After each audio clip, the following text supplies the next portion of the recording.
আমার মামার নতুন বিয়ে হয়েছে। কিন্তু বিয়ের ২ দিনের মাথায় মামাকে কাজের জন্য শহরে যেতে হয়। বাড়িতে মামি একা হয়ে পড়েন, যার ফলে তিনি সবসময় মনমরা হয়ে থাকেন। একদিন মামি বললেন, চলো আমরা একটু গ্রামের ক্ষেতগুলো দেখে আসি। মামিকে আনন্দ দেওয়ার জন্য আমি তার সঙ্গে বের হলাম। ক্ষেতের পাশে গিয়ে দেখি সেখানে কেউ নেই। মামিকে খুবই উদাসীন দেখাচ্ছিল। আমি তাকে জিজ্ঞেস করলাম, মামি, আপনি এত মনমরা কেন? তখন মামি বলতে শুরু করলেন, তোমার মামা তো ঠিকমতো কিছুই বুঝতে পারেন না, তিনি একটুকু রোমান্টিক নন। আর সেই কারণেই আমি খুবই হতাশ। মামি সবসময় আমার সঙ্গে খোলামেলা কথা বলতেন। তখন আমি বললাম, মামি, চিন্তা করবেন না। আমি তো আছি, আপনার মন ভালো করার জন্য আমি যা কিছু করতে পারি তাই করব। মামি অবাক হয়ে বললেন, সত্যি বলছো? আচ্ছা, আমরা দুজনেই এখানে আছি, দেখব কেমন করে তুমি আমাকে খুশি করবে। তার কথা শোনার পর আমি মামির হাত ধরে তাকে মাঠের একটা কুঁড়ে ঘরে নিয়ে যাই। তারপর আমার নাম ঈশান আর আমার বয়স ২০ বছর আর আমার মামির নাম প্রিয়া। তিনি ছিলেন অনেক সুন্দর আর আকর্ষণীয়। গায়ের রং ছিল একদমই ফর্সা। কিন্তু মামা তেমন সুন্দর ছিলেন না। আমার মামা, যিনি সরকারি চাকরি করেন, কিছুদিন আগে বিয়ের জন্য একটি মেয়েকে পছন্দ করেছিলেন। মেয়েটিও মামাকে পছন্দ করেন। তাদের প্রথম দেখার দিন আমি যেতে পারিনি, তবে মামা আমাকে তার একটি ছবি পাঠিয়েছিলেন। ছবিতে মেয়েটিকে খুবই সুন্দর লাগছিল। প্রথম দেখায় আমিও তাকে ভীষণ পছন্দ করি। বিয়ের আয়োজনের জন্য গ্রামে তেমন কেউ আসেনি, কারণ মামার চাকরির কারণে তিনি বেশিরভাগ সময় শহরে থাকেন। একদিন মামা আমাকে বললেন, ঈশান, তোমার তো এখন ছুটি চলছে, তুমি গ্রামে এসে বিয়ের আয়োজনগুলো দেখে নাও। মামার কথায় আমি রাজি হলাম এবং সেদিনই ছুটি নিয়ে গ্রামে যাওয়ার পরিকল্পনা করলাম। গ্রামে গিয়ে দেখলাম বিয়ের জন্য সবকিছু প্রস্তুত। অতিথিদের আসা যাওয়া, রান্নাবান্নার আয়োজন, মঞ্চ সাজানো, সবই খুব সুন্দরভাবে চলছে। অবশেষে বিয়ের দিন এলো। আমি আগে মামির ছবি দেখেছিলাম, কিন্তু সেদিন বাস্তবে তাকে প্রথমবার দেখার সুযোগ পেলাম। মামির সাজসজ্জা এবং তার সরল সৌন্দর্য গ্রামবাসীদের মন কেড়ে নিয়েছিল। বিয়ের অনুষ্ঠানটি খুব আনন্দময়ভাবে সম্পন্ন হল, আর আমি এই স্মরণীয় মুহূর্তগুলোর সাক্ষী হতে পেরে খুবই খুশি হয়েছিলাম। বিয়ের দিন বাড়িতে অনেক গুঞ্জন চলছিল। আমার মামির নাম প্রিয়া, আর তার বিয়ের সাজসজ্জা নিয়ে সবাই ব্যস্ত ছিল। আমি জানতে পারলাম যে মামি মেকআপ রুমে আছেন, তাই এক ঝলক তাকে দেখার কৌতূহল সামলাতে পারলাম না। মেকআপ রুমে ঢুকে দেখি মামি তার বান্ধবীদের সঙ্গে গল্প করছেন, আর মেকআপ এখনও পুরোপুরি শেষ হয়নি। তবুও তাকে এত সুন্দর লাগছিল যে আমি অবাক হয়ে গেলাম। মামি আমাকে দেখে একটু অবাক হলেন এবং জিজ্ঞেস করলেন, তুমি কে? আমি হেসে বললাম, আমি ঈশান। তখন তিনি বললেন, ওহ, তোমার মামা তোমার কথা অনেক বলেছেন। বিয়ের অনুষ্ঠান শেষ হয়ে যাওয়ার পর সবাই গ্রামে ফিরে গিয়েছিল। আমার ছুটি থাকায় আমি কিছুদিন গ্রামে থেকে যাওয়ার সিদ্ধান্ত নিলাম। গ্রামে আসার পর মামি আর আমার মধ্যে বেশ ভালো বোঝাপড়া তৈরি হল। মামি খুব হাসিখুশি স্বভাবের ছিলেন, আর তার ব্যবহার সবার মন জয় করে নিয়েছিল। ২ দিন পরের কথা, সন্ধ্যাবেলা আমরা সবাই একসঙ্গে বসে খেতে বসেছিলাম। তখন হঠাৎ মামার ফোন বেজে উঠল। ফোন করেছিলেন তার অফিসের বস, যিনি জানালেন যে পরের দিন একটি গুরুত্বপূর্ণ মিটিং রয়েছে, যেখানে মামার উপস্থিতি বাধ্যতামূলক। মামা ফোনে চুপ করে রইলেন, আর তার মুখে কিছুটা বিরক্তি স্পষ্ট ছিল। আমরা সবাই তার প্রতিক্রিয়ার জন্য অপেক্ষা করছিলাম। অবশেষে তিনি বললেন, হ্যাঁ, আমি সকালেই রওনা দেব। মামার হঠাৎ চলে যাওয়ার খবর শুনে মামি কিছুটা মনমরা হয়ে গেলেন। বিয়ের পর এটি ছিল প্রথমবার যখন মামা মামিকে একা রেখে যেতে হচ্ছিল। রাতের খাবার শেষ হওয়ার পর মামা তার যাত্রার প্রস্তুতি নিতে শুরু করলেন। তারা দুজন নিজেদের ঘরে গেলেন এবং প্রায় ১০-১৫ মিনিটের মতো নিজেদের মধ্যে কথা বললেন। আমি ঘরের বাইরে দাঁড়িয়ে অপেক্ষা করছিলাম, কারণ আমাকে মামাকে স্টেশনে পৌঁছে দিতে যেতে হবে। কিছুক্ষণ পর মামা ঘর থেকে বের হলেন। আমি তার ব্যাগ গাড়িতে তুলে দিলাম। আমরা যখন রওনা হলাম, তখন গাড়িতে একটি অদ্ভুত নীরবতা বিরাজ করছিল। পথে আমি মামাকে বললাম, মামি, কিন্তু আপনার এই হঠাৎ যাওয়ার খবর শুনে খুবই কষ্ট পেয়েছেন। মামা চুপ রইলেন। তিনি জানালার বাইরে তাকিয়ে গভীরভাবে একটি দীর্ঘশ্বাস ফেললেন।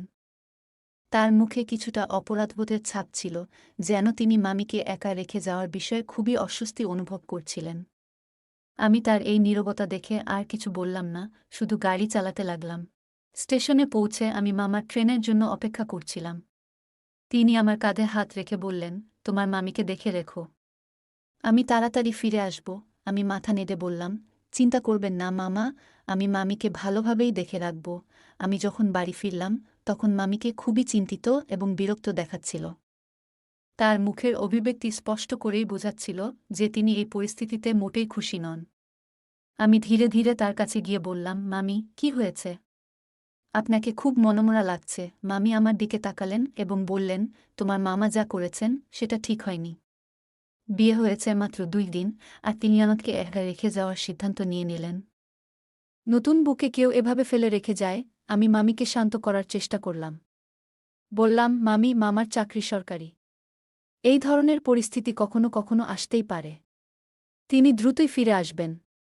আপনাকে তার দায়িত্ব এবং কাজের গুরুত্বটা বুঝতে হবে। মামি একটু নীরব রইলেন। তারপর হালকা গলায় বললেন, হ্যাঁ, বুঝতে পারি। কিন্তু নতুন জীবনের শুরুতে এই একাকিত্বটা সহ্য করা খুব কঠিন।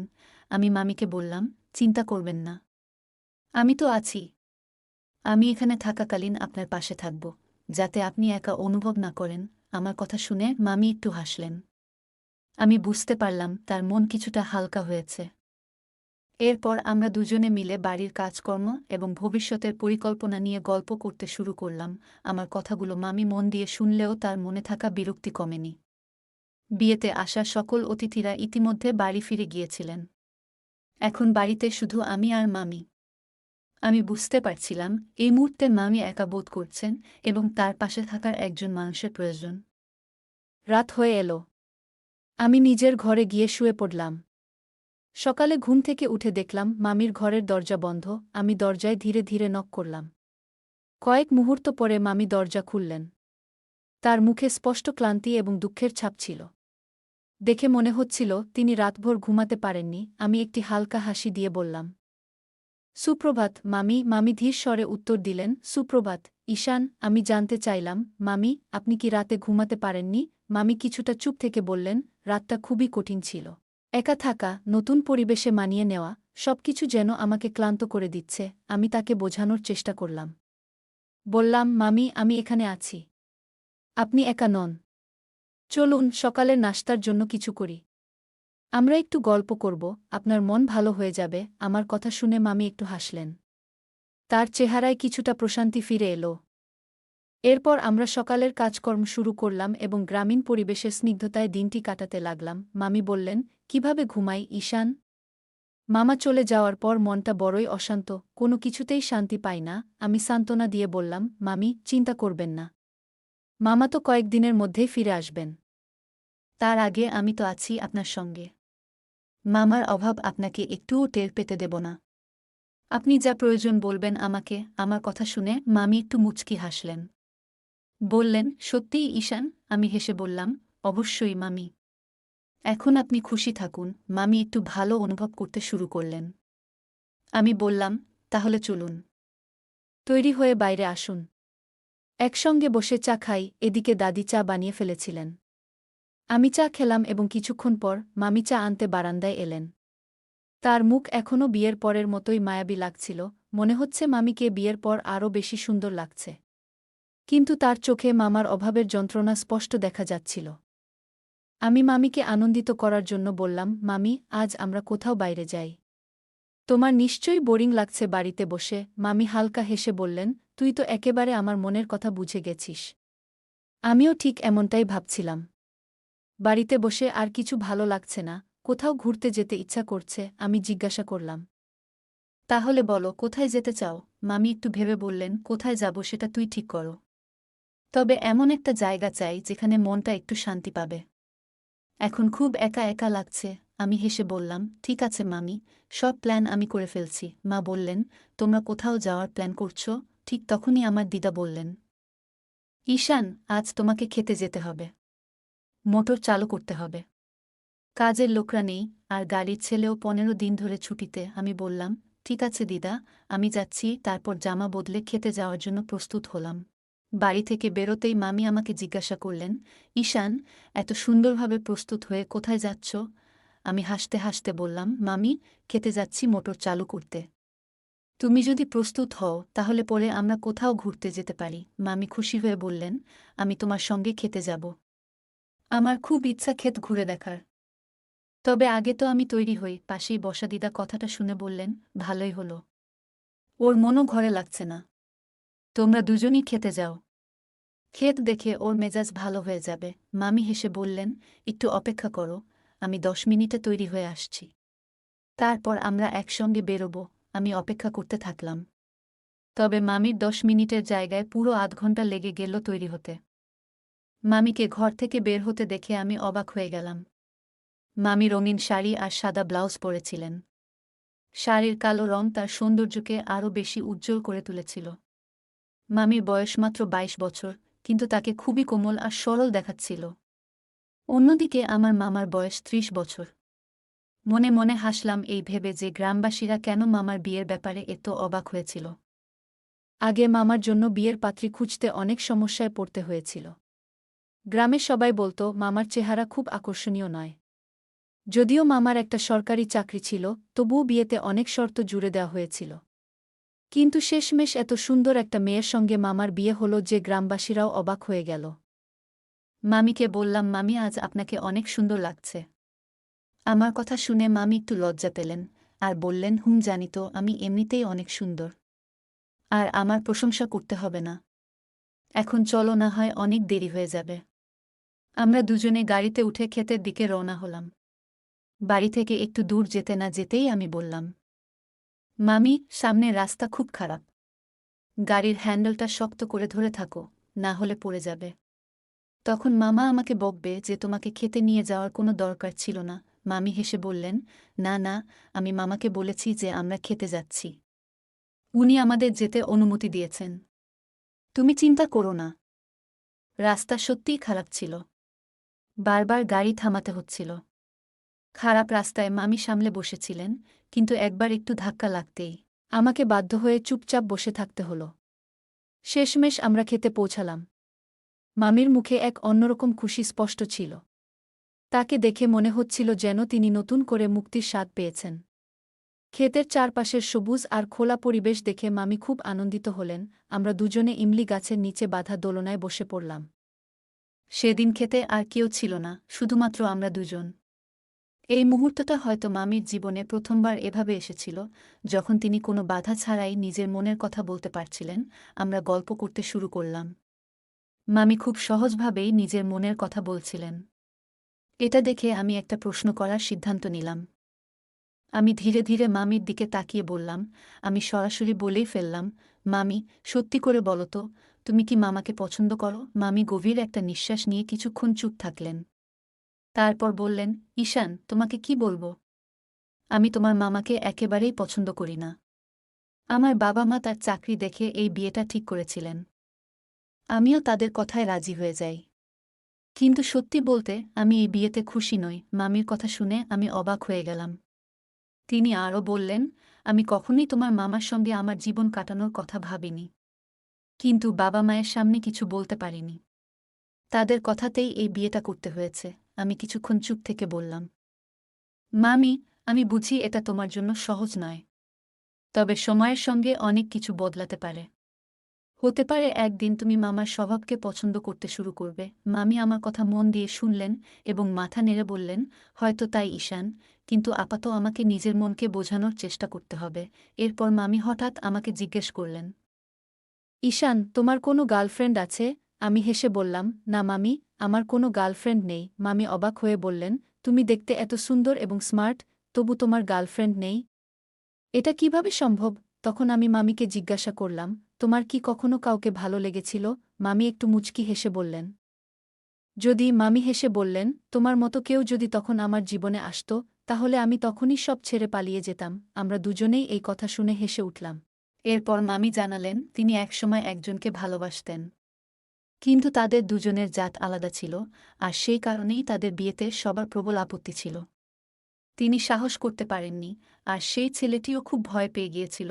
আমরা সারাদিন গল্পে মেতে রইলাম। তারপর সন্ধ্যাবেলায় বাড়ি ফিরে এলাম। মামি আর আমার কথোপকথনে যেন একটা বন্ধুত্বের সম্পর্ক তৈরি হয়ে গিয়েছিল। 4 দিন পর মামা বাড়ি ফিরলেন, আর আমি আমার নিজের বাড়িতে ফিরে এলাম। যাওয়ার সময় মামি আমার ফোন নম্বর নিলেন। মামা সাধারণত 4-5 দিন মামির কাছে থেকে পড়ে আবার কাজে চলে যেতেন। তবে সেই সময় থেকেই মামি আমাকে প্রতিদিন ফোন করতেন। রাতের বেলায় আমরা অনেকক্ষণ কথা বলতাম, যেন আমাদের মধ্যে দূরত্ব থাকা সত্ত্বেও এক আলাদা সম্পর্ক গড়ে উঠেছিল। রাত 2টো পর্যন্ত মামির সঙ্গে মোবাইলে কথা চলত। আমি হেসে বলতাম, মামি, যদি মামা জানতে পারেন তাহলে কি হবে?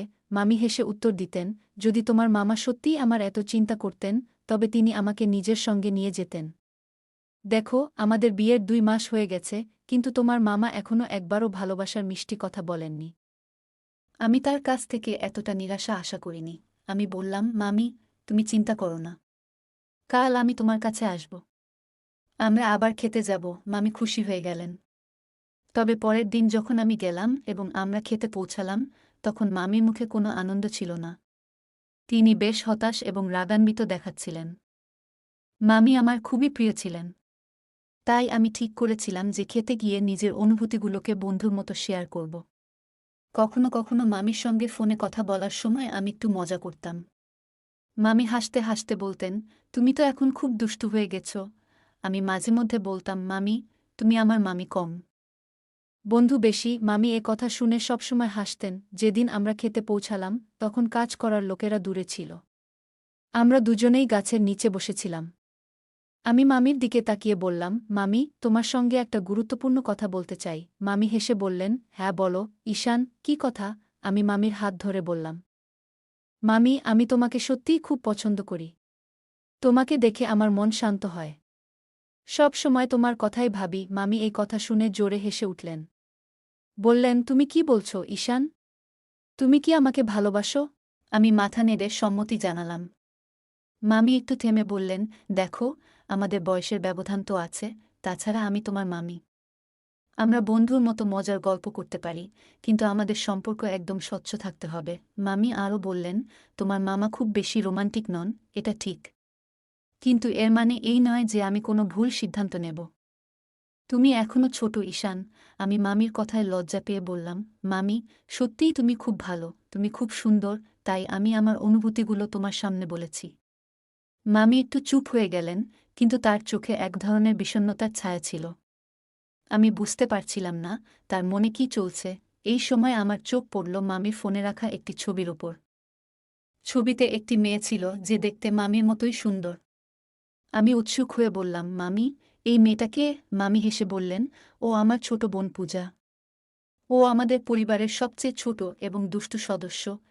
এরপর মামি আমাকে এবং পূজাকে একে অপরের সঙ্গে পরিচয় করিয়ে দিলেন। ধীরে ধীরে পূজার সঙ্গে আমার কথা বলা শুরু হল। পূজার মধ্যে মামির মতোই রসিকতা আর প্রাণশক্তি ছিল। তার সরলতা এবং হাসিখুশি স্বভাব আমাকে তার প্রতি আকর্ষণ করছিল। মামি আমাদের বন্ধুত্ব আরও এগিয়ে নিতে সাহায্য করলেন। আমরা 3জন মিলে অনেক সময় গল্প করতাম। এক রাতে আমরা 3জন একসঙ্গে বসে গল্প করছিলাম। পুরনো ঘটনা, মজার কাহিনী, অনেক কিছুই চলছিল, তবে আমার চোখ বারবার মামির দিকে চলে যাচ্ছিল। আমার মনে হচ্ছিল আমি তার প্রতি এক ধরনের বিশেষ অনুভূতি পোষণ করছি। আমি আস্তে আস্তে আমার মনের কথা মামির কাছে বলার চেষ্টা করলাম। মামি আমার আচরণ বুঝতে পেরে হালকা হেসে বললেন, ঈশান, এটা ভালোবাসা নয়, এটা তোমার ছোট্ট একটা ভুল ধারণা। এটি একটি ভুল ধারণা ছিল যে আমি মনে করেছিলাম তুমি আমাকে খুব কাছ থেকে অনুভব করছ। কিন্তু সম্পর্কের সত্যতা বুঝতে হবে। আমি তোমার মামি এবং তা সবসময় থাকবে। মামি যেভাবে আমাকে ব্যাখ্যা করলেন তা আমাকে গভীরভাবে ভাবাতে বাধ্য করল। আমি বুঝতে পারলাম আমি আমার সম্পর্কটিকে ভুলভাবে দেখেছিলাম।